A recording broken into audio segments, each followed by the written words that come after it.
The Ophidium Gulf Crusade, led by the formidable Castellan Raymer, was a mission that stained the annals of the Black Templars with mystery and betrayal.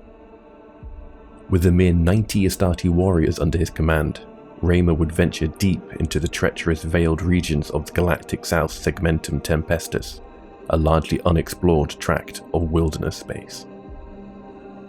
As the swift cruiser ventured forth into those unknown reaches of the galaxy, its advanced sensorum detected a young empire of primitive aliens on the outlying worlds of a single system.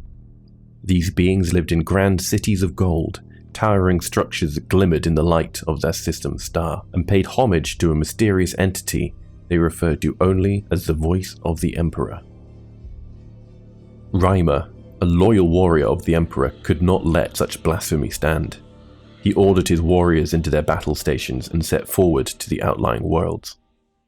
As they approached, the Ophidium Gulf unleashed raining death from above on the golden cities, reducing their grand structures to rubble and ash. Raymer knew that these beings were primitive, yet their technology was advanced, and their devotion to this false voice of the Emperor was just as dangerous and needed to be eradicated.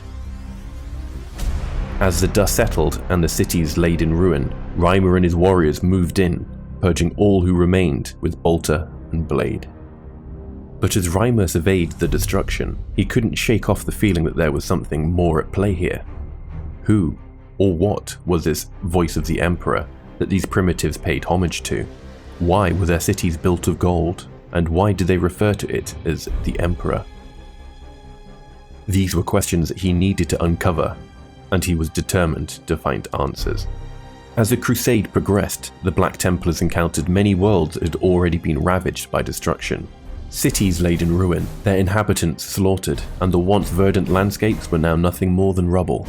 The cause of the destruction was unknown, but it was clear that it was greater than anything the Black Templars had unleashed during their own purging operations. It was then that the Ophidium Gulf's advanced sensorum detected a small fleet of vessels breaking orbit from another devastated world. Scanners quickly determined that these ships belonged to none other than the Dark Angels, a first founding chapter of the Adeptus Astartes, and one of the most powerful and feared Space Marine chapters in the Imperium. The Black Templars knew of the Dark Angels' reputation as a chapter of exceptional skill and ferocity in battle. They were also known for their secrecy and their own mysterious agenda that they kept even from their fellow Astartes. As the Ophidium Gulf made contact with the Dark Angels' fleet, Raymer knew that the Dark Angels were not to be trifled with, and he also knew that the reason for their presence in this sector was not to be taken lightly. Raymer offered to fight alongside the illustrious chapter to capture the alien leader, though the Dark Angels accepted their aid with reluctance.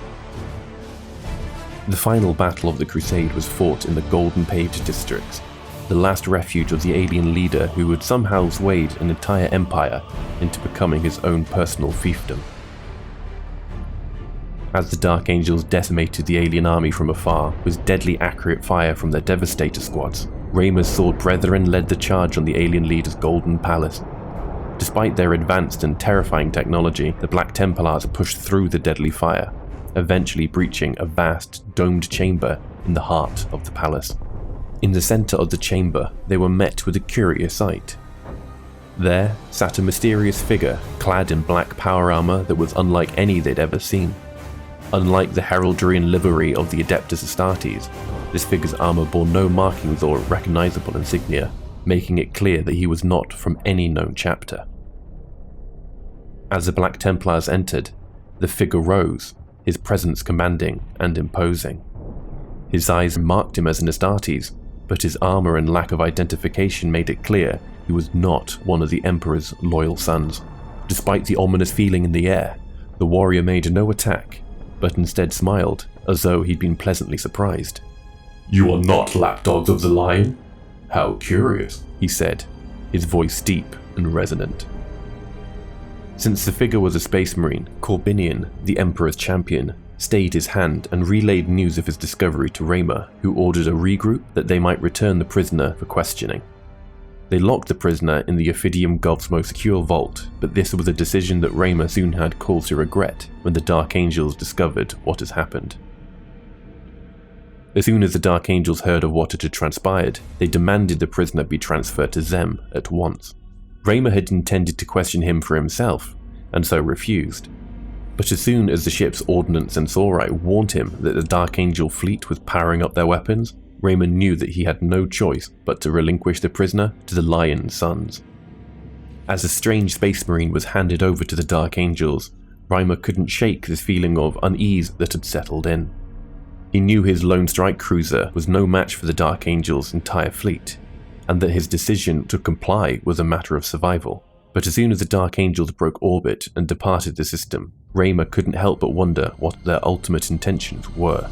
Once the Ophidium Gulf had begun its own way back to the Imperium, all contact with the ship was lost. High Marshal Helbrecht, leader of the Black Templars, began to suspect the worst had happened to his fellow Templars at the hands of fellow Astartes. The Adeptus Mechanicus, who had been monitoring the situation, listed the destruction of the Ophidium Gulf amongst his repository of logs. But for the Black Templars, the ultimate fate of the ship and its crew remains a mystery. Shrouded in shadows of betrayal and treachery, Helbrecht now vowed to uncover the truth behind the destruction and bring justice to those who dared betray the Emperor's trust.